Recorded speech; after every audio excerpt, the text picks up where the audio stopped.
നമസ്കാരം കൂട്ടുകാരെ, 2024 പുറത്തിറങ്ങിയ ചലച്ചിത്രം ദ സീജിന്റെ കഥയാണ് സിനിമാ കഥയിലൂടെ ഇന്ന് നിങ്ങൾ കേൾക്കാനായി പോകുന്നത്. കഥ ആരംഭിക്കുന്നത് ആർമി ഉദ്യോഗസ്ഥർ സാക്ഷിയായിട്ടുള്ള വളരെ ഇമ്പോർട്ടന്റ് ആയ ഒരു വ്യക്തിയെ ഒരിടത്തു നിന്ന് മറ്റൊരിടത്തേക്ക് ട്രാൻസ്പോർട്ട് ചെയ്യുന്ന ദൃശ്യങ്ങളോടെയാണ്. യാത്രാമധ്യേ മിലിറ്ററി ട്രക്ക് ഒരിടത്ത് വെച്ച് ബ്ലോക്ക് ചെയ്യപ്പെടുന്നു. ചുറ്റിലുമാണെങ്കിൽ ആരെയും കാണുന്നുമില്ല. മിലിറ്ററി ട്രക്കിൽ നിന്ന് 2 ഉദ്യോഗസ്ഥർ ഇറങ്ങി തോക്കുമായി ചുറ്റുവട്ടം നിരീക്ഷിച്ചു. ഞൊടിയിടയിൽ ഇരുട്ട് നിറഞ്ഞ പ്രദേശത്തു നിന്നും മാസ്ക് വെച്ച ഒരു വ്യക്തി കടന്നു വരികയും ആ 2 ഉദ്യോഗസ്ഥരെയും കൊലപ്പെടുത്തുകയും ചെയ്യുകയാണ്. സാക്ഷിയെ കൊണ്ടുപോവുകയായിരുന്ന ആ ട്രക്കിലുണ്ടായിരുന്ന മുഴുവൻ മിലിറ്ററി ഉദ്യോഗസ്ഥരുടെയും അവസ്ഥ അതുതന്നെയായിരുന്നു. എല്ലാ സോൾജിയേഴ്സും ഓരോരുത്തരായി കൊല്ലപ്പെട്ടു. പിന്നാലെ മാസ്ക് വെച്ച വ്യക്തി മിലിറ്ററി ട്രക്കിന്റെ അകത്തേക്ക് കടന്നു. ബന്ദിയായി കൊണ്ടുപോവുകയായിരുന്ന തടവ് പുള്ളിയെ നോക്കി താൻ അന്വേഷിച്ചു വന്ന ടാർഗറ്റ് അത് തന്നെയാണെന്ന് വ്യക്തമായതും മാസ്ക് വെച്ച വ്യക്തി തന്റെ മാസ്ക് അഴിച്ചു.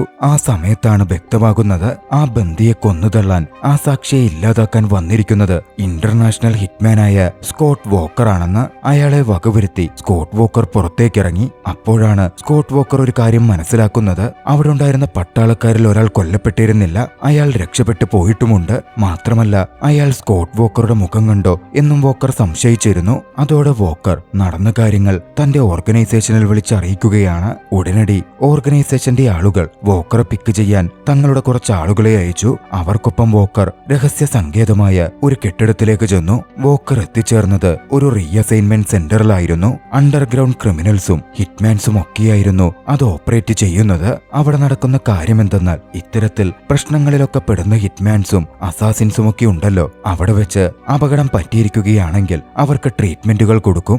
ഐഡന്റിറ്റി ക്രൈസിസ് വരികയാണെങ്കിൽ മറ്റൊരു ഐഡന്റിറ്റിയിലേക്ക് പൂർണ്ണമായും അവരെ മാറ്റും. അത്തരത്തിൽ പല സേവനങ്ങളും ആ റീഅസൈൻമെന്റ് ഫെസിലിറ്റിയിൽ നടക്കുന്നുണ്ടായിരുന്നു. വോക്കറെ സംബന്ധിച്ച് വോക്കറുടെ ഐഡന്റിറ്റി രക്ഷപ്പെട്ടുപോയ സോൾജിയർ കണ്ടിട്ടുണ്ട്. അതുകൊണ്ട് പുതിയൊരു ഐഡന്റിറ്റിയിലേക്ക് വോക്കറിന് ഇനി മാറണം. ഫിംഗർ പ്രിന്റുകൾ അടക്കം മാറ്റം ചെയ്യണം. അതിനു വേണ്ടിയിട്ടായിരുന്നു വോക്കർ അങ്ങോട്ടേക്ക് എത്തിപ്പെട്ടിരുന്നത്. പിന്നാലെ സ്മിത്ത് എന്നൊരു വ്യക്തി വന്ന് വോക്കറെ പ്രത്യേകമുള്ള ഒരു മുറിയിലേക്ക് കൂട്ടിക്കൊണ്ടുപോയി. അവിടെ വെച്ച് തന്റെ അപ്പോഴത്തെ ഐഡന്റിറ്റിയുമായി ബന്ധപ്പെട്ട എല്ലാ ഡോക്യുമെന്റ്സും മറ്റും വോക്കർ അയാൾക്ക് കൈമാറുകയാണ്.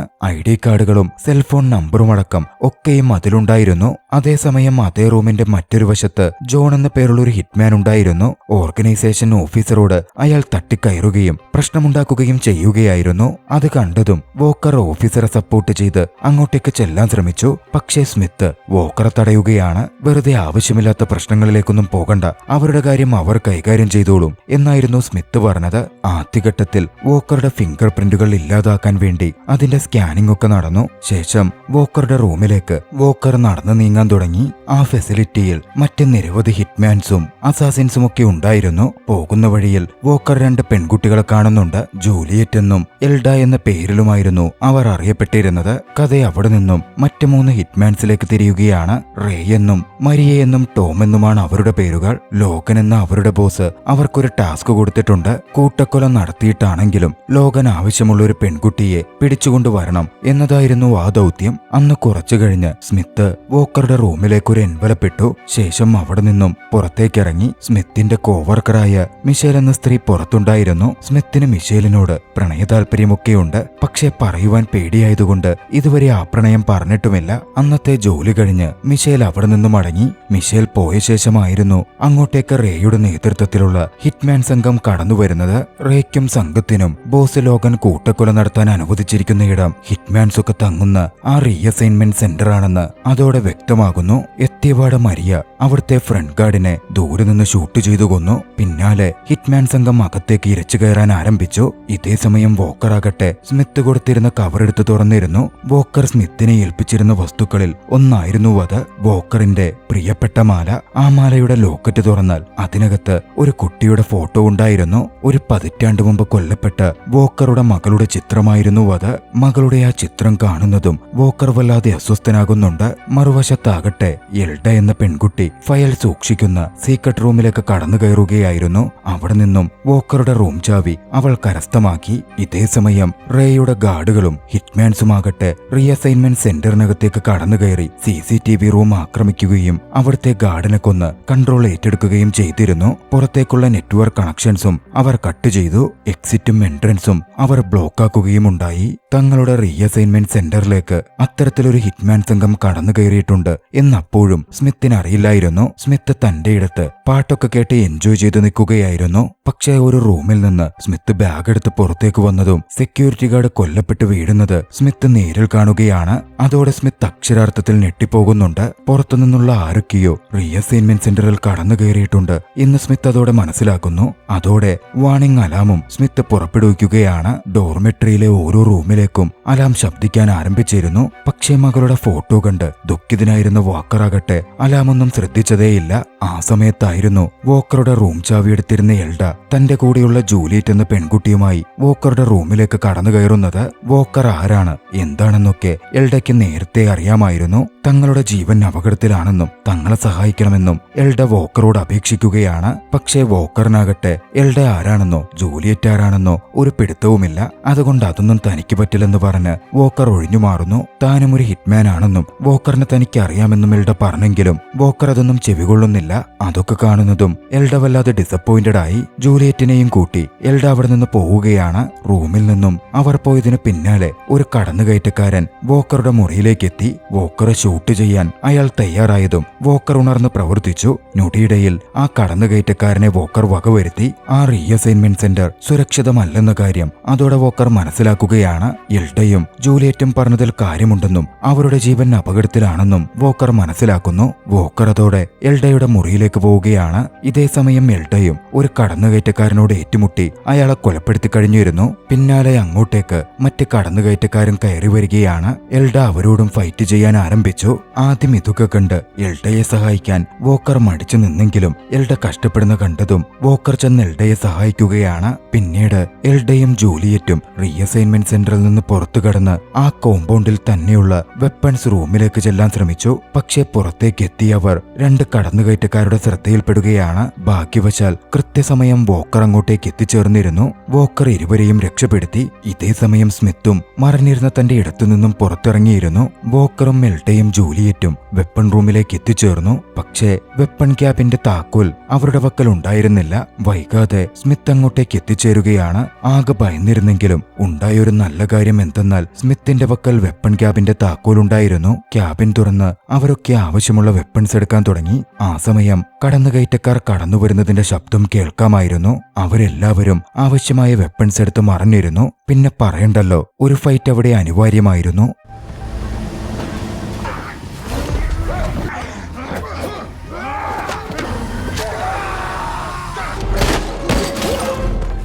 പക്ഷെ ആ ഏറ്റുമുട്ടലിൽ സ്മിത്ത് കൊല്ലപ്പെടുകയും വോക്കറിന് അത്യാവശ്യം നല്ലൊരു പരിക്കേൽക്കുകയും ചെയ്തിരുന്നു. വോക്കറിനെ ട്രീറ്റ് ചെയ്യുവാൻ അവർ നേരെ പോയത് അവിടുത്തെ മെഡിക്കൽ റൂമിലേക്കായിരുന്നു. മെഡിക്കൽ റൂമിൽ വെച്ച് വോക്കർ ട്രീറ്റ് ചെയ്യപ്പെടുമ്പോൾ എൽഡയ്ക്കടുത്ത് എന്തായി നടക്കുന്നത്, എന്താണ് ഇതിനൊക്കെ കാരണം എന്ന് തിരക്കി. അവിടെ വെച്ച് എൽഡ കാര്യങ്ങൾ പറയുകയാണ്. എൽഡ മുമ്പ് മനുഷ്യക്കടത്ത് നടത്തുന്ന വലിയൊരു മാഫിയ സംഘത്തിനു വേണ്ടിയായിരുന്നു ജോലി നോക്കിക്കൊണ്ടിരുന്നത്. അവിടെ ബന്ദിയായി വിൽക്കാൻ കൊണ്ടുവന്ന ആളുകളിൽ പെട്ടതായിരുന്നു ജൂലിയറ്റും. പക്ഷേ ജൂലിയറ്റിന്റെ ഭംഗിയൊക്കെ കണ്ട് അവളുടെ ബോസായ ലോഗൻ അവളെ വിൽക്കാതെ തന്റെ വെപ്പാട്ടിയാക്കി വെച്ചു. പിന്നീട് ജൂലിയറ്റ് ഗർഭിണിയാവുകയാണ്. ലോഗനായിരുന്നു കുട്ടിയുടെ അച്ഛൻ. ആ സമയത്തായിരുന്നു ഒരു കസ്റ്റമർ വരുന്നത്. ഗർഭിണിയായ ജൂലിയറ്റിനെ അങ്ങനെ തന്നെ വാങ്ങിക്കോളാം എന്ന് പറഞ്ഞു വലിയൊരു തുക ലോഗൻ അയാൾ ഓഫർ ചെയ്തു. ഗർഭിണിയായതിൽ പിന്നെ ജൂലിയറ്റിനോട് താല്പര്യം നഷ്ടപ്പെട്ടിരുന്ന ലോഗന് ആ ഓഫർ നല്ലതായി തോന്നുകയും ജൂലിയറ്റിനെ വിൽക്കാനായി തീരുമാനിക്കുകയും ചെയ്യുന്നു. പക്ഷേ എൽഡയ്ക്ക് ലോഗൻ ജൂലിയറ്റിനോട് കാണിക്കുന്ന ആ നീതികേടിന് കൂട്ടുനിൽക്കുവാൻ പറ്റുമായിരുന്നില്ല. മനുഷ്യത്വരഹിതമായിട്ടാണ് ലോഗൻ പ്രവർത്തിക്കുന്നത് എന്നത് എൽഡ ചൂണ്ടിക്കാണിക്കാൻ ശ്രമിച്ചു. പക്ഷേ ലോഗൻ മാറുന്നുണ്ടായിരുന്നില്ല. അങ്ങനെ ജൂലിയറ്റിനെ ലോഗന്റെ തട്ടകത്തിൽ നിന്നും എൽഡ രക്ഷപ്പെടുത്തി കൊണ്ടുപോരുകയായിരുന്നു. ഐഡന്റിറ്റി മറയ്ക്കുവാനും ഇല്ലാതാക്കുവാനും അവർ റീഅസൈൻമെന്റ് സെന്ററിലേക്ക് എത്തി. പക്ഷെ അവർ അവിടെയുള്ള കാര്യം ലോഗൻ മനസ്സിലാക്കിയിരുന്നു. അങ്ങനാണ് ജൂലിയറ്റിനെ തിരികെ പിടിച്ചുകൊണ്ടു പോകുവാൻ ലോഗൻ ഇപ്പോൾ തന്റെ ആളുകളെ അയച്ചിരിക്കുന്നത്. റേയുടെ കീഴിലുള്ള ഹിറ്റ്മാൻ സംഘത്തെയായിരുന്നു ലോഗൻ അതിനുവേണ്ടി അയച്ചിട്ടുള്ളതും. എൽഡയുടെ വിശദീകരണത്തിൽ നിന്നും കാര്യങ്ങളൊക്കെ വോക്കർ മനസ്സിലാക്കിയെടുത്തു. അവർക്ക് അവിടെ നിന്ന് രക്ഷപ്പെട്ടു പോകണമെങ്കിൽ പുറത്തുനിന്നുള്ള സഹായം വേണമായിരുന്നു. സഹായം അഭ്യർത്ഥിക്കണമെങ്കിൽ സെക്യൂരിറ്റി റൂമിലേക്ക് CCTV അടക്കമുള്ള കൺട്രോളുകളുള്ള മുറിയിലേക്ക് എൽഡയ്ക്ക് ചെന്നെത്തണം. ജൂലിയറ്റിനെ വോക്കറെ ഏൽപ്പിച്ച് എൽഡ ആ റൂമിലേക്ക് പുറപ്പെടുകയാണ്. ആ പോക്കത്ര എളുപ്പമായിരുന്നില്ല. എതിരാളികളോട് ഏറ്റുമുട്ടേണ്ട വന്നെങ്കിലും അവരെയൊക്കെ പരാജയപ്പെടുത്തി എൽഡ ഒടുവിൽ ആ മുറിയിലേക്ക് എത്തിച്ചേർന്നു. മറുവശത്ത് തന്റെ ആളുകളിൽ പലരും കൊല്ലപ്പെട്ടു എന്നറിഞ്ഞിരുന്ന റേയാകട്ടെ വല്ലാതെ ക്ഷുഭിതനായി നിൽക്കുന്നുണ്ടായിരുന്നു. അതോടെ റേ തന്റെ പ്രധാന കയ്യാളുകളായ ഹിറ്റ്മാൻസായ മരിയയെയും ടോമിനെയും മിഷൻ കംപ്ലീറ്റ് ചെയ്യുവാൻ വേണ്ടി പറഞ്ഞയക്കുകയാണ്. സിഗ്നലുകൾ റീസ്റ്റോർ ചെയ്ത് എൽഡ വോക്കറുടെ അടുത്തേക്ക് തിരികെ എത്തി. എൽഡയും വോക്കറും ജൂലിയറ്റും കൂടി അതോടെ ഫോൺ സെറ്റുള്ള മറ്റൊരു മുറി ലക്ഷ്യമാക്കി പോവാൻ തുടങ്ങി. പക്ഷേ അങ്ങോട്ടേക്കുള്ള ആ പോവലിൽ റേയുടെ ആളുകളുമായും അവർക്കെതിരിടേണ്ടി വരുന്നുണ്ട്. കഥ അവിടെ നിന്നും സെന്ററിനകത്തേക്കെത്തിയ മരിയയിലേക്ക് തിരിയുന്നു. അകത്തേക്കെത്തിയ മരിയ റീഅസൈൻമെന്റ് സെന്ററിലുള്ള 3 ഹിറ്റ്മാൻസിന്റെ അടുത്തേക്ക് ചെന്നു. വോക്കറിനെ പരാജയപ്പെടുത്തി എൽഡയെയും ജൂലിയറ്റിനെയും പിടിച്ച് തങ്ങളെ ഏൽപ്പിച്ചാൽ അവർക്ക് വലിയൊരു പ്രതിഫലം കൊടുക്കാം എന്ന് മരിയ ഓഫർ ചെയ്തു. മറുവശത്താകട്ടെ പോയിക്കൊണ്ടിരിക്കുകയായിരുന്ന വോക്കറിനും സംഘത്തിനുമെതിരെ റോയ് അന്ധമായി വെടിയുതിർക്കാൻ ആരംഭിച്ചു. തിരികെ അവരും ഷൂട്ട് ചെയ്യുന്നുണ്ട്. ഒടുവിൽ ബുള്ളറ്റ് തീർന്ന് റീലോഡ് ചെയ്യാൻ റോയ് മറഞ്ഞിരുന്ന സമയം വോക്കർ അങ്ങോട്ടേക്ക് എത്തുകയും റോയെ വെടിയുതിർത്ത് കൊലപ്പെടുത്തുകയും ചെയ്തു.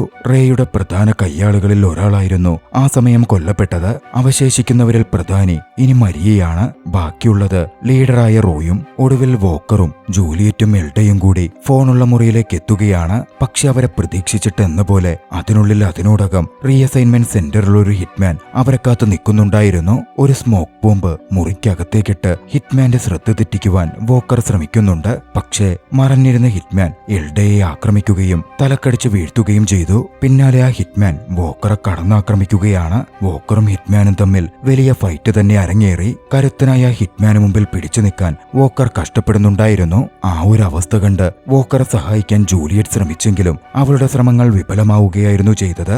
ഈ സമയം മയക്കത്തിൽ നിന്ന് എഴുന്നേറ്റ് വന്ന എൽഡ ആ ഹിറ്റ്മാനെ ആക്രമിച്ചു. പിന്നാലെ വോക്കറും കൂടി ചേർന്ന് ഹിറ്റ്മാനെ കൊലപ്പെടുത്തുകയാണ്. പിന്നെ വൈകിയില്ല. ഫോണെടുത്ത് വോക്കർ തന്റെ ഓർഗനൈസേഷനിലേക്ക് വിളിച്ചു. തനിക്ക് ബാക്കപ്പ് അയക്കണം, സഹായം വേണമെന്നാവശ്യപ്പെട്ടു. അപ്പോഴേക്കും വോക്കറുടെയും എൽഡയുടെയും പക്കലുള്ള ആയുധങ്ങൾ അത്രയും തീർന്നിരുന്നു. വീണ്ടും ആയുധമെടുക്കണമെങ്കിൽ അവർ എത്തിയിട്ടുള്ള ബിൽഡിങ്ങിന്റെ നേരെ എതിരിലുള്ള ആയുധങ്ങൾ സ്റ്റോർ ചെയ്തിട്ടുള്ള ബിൽഡിങ്ങിലേക്ക് പോകണം. പക്ഷെ അതത്ര എളുപ്പമല്ല. ആ പാതയിൽ ശത്രുക്കൾ പതിയിരിക്കുന്നുണ്ടാകാം. അവിടെ അങ്ങനെ നിന്നാലും കാര്യമില്ല. അവർ അങ്ങോട്ടേക്കും കടന്നു വരാം. എന്തായാലും വെപ്പൺസ് റൂമിലേക്ക് തന്നെ നീങ്ങുവാൻ അവർ തീരുമാനിക്കുകയാണ്. വളരെ കഷ്ടപ്പെട്ടിട്ടാണെങ്കിലും അവർ വെപ്പൺ സ്റ്റോറേജ് ഏരിയയുടെ അടുത്തേക്കെത്തി. ആ സമയം ആ റൂമിന് മുമ്പിൽ റോക്കി എന്ന പേരുള്ള ഒരു ഹിറ്റ്മാൻ കാവൽ നിൽക്കുന്നത് അവർ കാണുന്നുണ്ടായിരുന്നു. കൂട്ടത്തിൽ ആർക്കെങ്കിലും വെപ്പൺ റൂമിന്റെ അകത്ത് കയറണമെങ്കിൽ റോക്കി അവിടെ നിന്ന് മാറ്റിയേ പറ്റൂ. വോക്കർ ആ ദൗത്യം ഏറ്റെടുത്തു. റോക്കിക്ക് മുമ്പിൽ ചെന്ന് റോക്കിയെ പ്രലോഭിപ്പിച്ച് വോക്കർ റോക്കിയുടെ മുഴുവൻ ശ്രദ്ധയും മാറ്റി. ഇതേ സമയം എൽഡയും ജൂലിയറ്റും വെപ്പൺ റൂമിലേക്കുള്ള പാതയിലേക്ക് സുഗമമായി കടന്നിരുന്നു. വെപ്പൺ റൂമിന്റെ അടുത്തേക്ക് അവർ സുരക്ഷിതമായി എത്തും എന്ന ഘട്ടത്തിൽ റയാൻ എന്നു പേരുള്ള മറ്റൊരു ഹിറ്റ്മാൻ അവരെ പിടികൂടാൻ തോക്ക് ചൂണ്ടി അങ്ങോട്ടേക്ക് എത്തുകയാണ്. മറുവശത്ത് അപ്പോഴേക്കും വോക്കറും റോക്കിയും തമ്മിൽ വലിയൊരു ഫൈറ്റ് നടക്കുന്നുണ്ടായിരുന്നു. അവശതയിലായിരുന്ന വോക്കറെ ഇടിച്ചിടാൻ വളരെ എളുപ്പത്തിൽ റോക്കിക്ക് കഴിഞ്ഞു. റയാന്റെ മുമ്പിൽ പെട്ടുകഴിഞ്ഞു എന്നുറപ്പായതും ജൂലിയറ്റിനോട് ഓടി രക്ഷപ്പെടാൻ എൽഡ പറയുകയാണ്. റയാനെ എതിരിടാൻ എൽഡ തീരുമാനിച്ചിരുന്നു. പറഞ്ഞ പോലെ ജൂലിയറ്റ് ഓടുകയും എൽഡ റയാനെ എതിരിടുകയും ചെയ്തു. നിർഭാഗ്യവശാൽ റയാന്റെ കയ്യിൽ നിന്നും എൽഡയ്ക്ക് കുത്തേൽക്കുകയാണ്. മറുവശത്ത് അപ്പോഴും വോക്കറും റോക്കിയും തമ്മിലുള്ള ഫൈറ്റ് തുടരുകയായിരുന്നു. ഇത്തവണ റോക്കിക്ക് മേൽക്കൈ നേടിയ വോക്കർ റോക്കിയെ തറപറ്റിച്ചു. വൈകാതെ കൊലപ്പെടുത്തുകയും ചെയ്തു. മറുവശത്ത് റയാനാകട്ടെ താഴെ വീണ എൽഡയെ കൊല്ലാൻ ഒരുങ്ങുകയായിരുന്നു. പിന്നാലെ ജൂലിയറ്റിനെ പിടിച്ചാലാണല്ലോ കൂടുതൽ പണം കിട്ടുക, ഇരുവരെയും ജീവനോട് കൊടുക്കണമല്ലോ എന്ന് ചിന്തിച്ചതും എൽഡയെ വിട്ട് ജൂലിയറ്റിനെ പിടികൂടാൻ ജൂലിയറ്റിന് നേരെ റയാൻ തിരിഞ്ഞു. ജൂലിയറ്റ് പോയ കാർ പാർക്ക് ഏരിയയിലേക്കായിരുന്നു റയാൻ കടന്നു ചെന്നത്. പക്ഷെ അവിടെ ട്രാപ്പ് ഒരുക്കി വോക്കർ കാത്തിരിക്കുന്നുണ്ടാകും എന്ന് റയാൻ പ്രതീക്ഷിച്ചതേയില്ല. റയാൻ ഒരു കാറിനടുത്തെത്തിയതും ട്രാപ്പ് സെറ്റ് ചെയ്തിരുന്ന വോക്കർ ആ കാറ് സ്ഫോടനത്തിന് വിധേയമാക്കി. സ്ഫോടനത്തിന്റെ ആഘാതത്തിൽ റയാൻ ദൂരേക്ക് തെറിച്ചു വീണു. വൈകിയില്ല.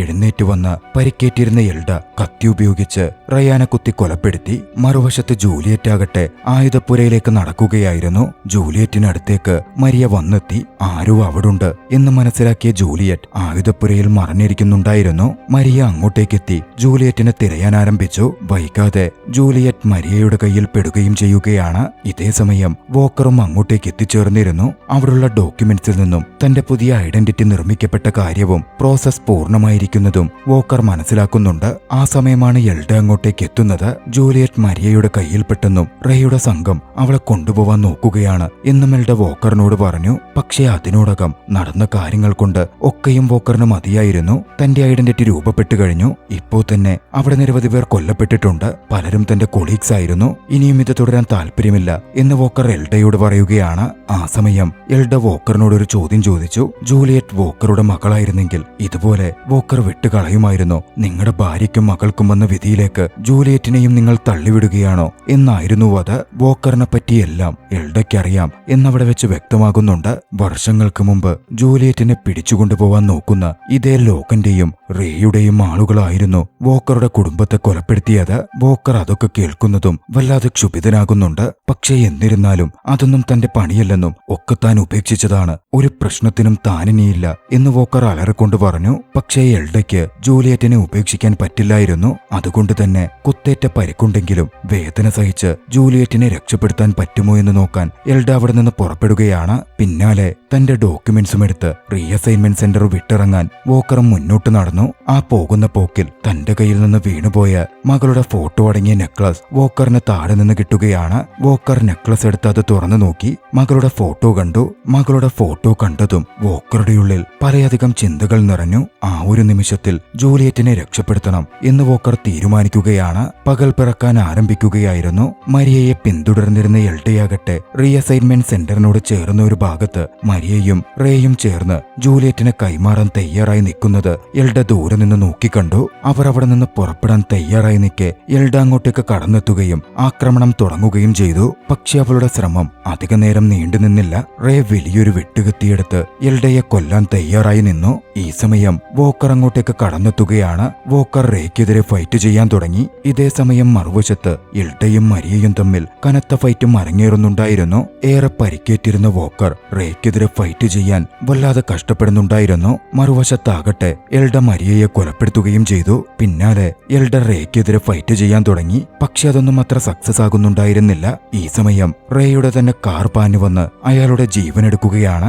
വൈകാതെ വ്യക്തമായി ആ കാർ ഓടിച്ചത് ജൂലിയറ്റ് ആയിരുന്നു. എന്തായാലും ശത്രുക്കളിൽ നിന്ന് എൽഡയും ജൂലിയറ്റും വോക്കറുടെ സഹായം കൊണ്ടുകൂടി രക്ഷപ്പെടുന്നു. അപ്പോഴേക്കും അങ്ങോട്ടേക്ക് വോക്കറുടെ സംഘാംഗങ്ങൾ എത്തിത്തുടങ്ങിയിരുന്നു. വോക്കർ തന്റെ പക്കലുള്ള പണത്തിൽ വലിയൊരു പങ്ക് ജൂലിയറ്റിന് കൊടുത്തു. സുരക്ഷിതമായി അവളോട് ജീവിക്കാൻ ആവശ്യപ്പെട്ടു. അവരെ വോക്കർ അവിടെ നിന്ന് പറഞ്ഞയച്ചു. പിന്നാലെ വോക്കറിന് ഓർഗനൈസേഷനിൽ നിന്ന് തന്നെ ഒരു കോൾ വരികയാണ്. വോക്കറിന്റെ പുതിയ ഐഡന്റിറ്റിക്ക് കീഴിൽ വോക്കറിന് ആദ്യത്തെ മിഷൻ ഓർഗനൈസേഷൻ ഏൽപ്പിക്കുകയായിരുന്നു. പക്ഷേ പുതിയ മിഷന് പോകുന്നതിനു മുമ്പ് തനിക്ക് തീർക്കാൻ ഒരു കാര്യമുണ്ട് എന്ന് വോക്കർ പറഞ്ഞു. വോക്കർ പിന്നീട് നേരെ പോയത് ലോഗൻ അടുത്തേക്കായിരുന്നു. ചോദ്യവും പറച്ചിലുമൊന്നും ഉണ്ടായില്ല. ലോഗനെ വോക്കർ വെടിവെച്ച് കൊന്നുകളഞ്ഞു. ലോഗൻ ജീവിച്ചിരിക്കുന്നിടത്തോളം എൽഡയും ജൂലിയറ്റും സുരക്ഷിതരല്ല എന്ന് വോക്കറിന് അറിയാമായിരുന്നു. ജൂലിയറ്റും എൽഡയും ഒരിടത്ത് സുരക്ഷിതമായി സന്തോഷത്തോടെ ജീവിക്കുന്ന ദൃശ്യങ്ങളോടെ ചലച്ചിത്രം അവസാനിക്കുകയാണ്. നിങ്ങൾക്ക് ഈ ആക്ഷൻ ചലച്ചിത്രം ഇഷ്ടമായെങ്കിൽ വീഡിയോ ലൈക്ക് ചെയ്യുക. അഭിപ്രായങ്ങളും നിർദ്ദേശങ്ങളും കമന്റുകളിൽ രേഖപ്പെടുത്തുക. കഴിയുമെങ്കിൽ ചാനൽ സബ്സ്ക്രൈബ് ചെയ്തും കൂട്ടുകാർക്ക് ഷെയർ ചെയ്തു കൊടുത്തും ഞങ്ങളെ സപ്പോർട്ട് ചെയ്യുക. അടുത്ത എപ്പിസോഡിൽ മറ്റൊരു മികച്ച ചലച്ചിത്രവുമായി നമുക്ക് കണ്ടുമുട്ടാം. അതുവരെ ബൈ.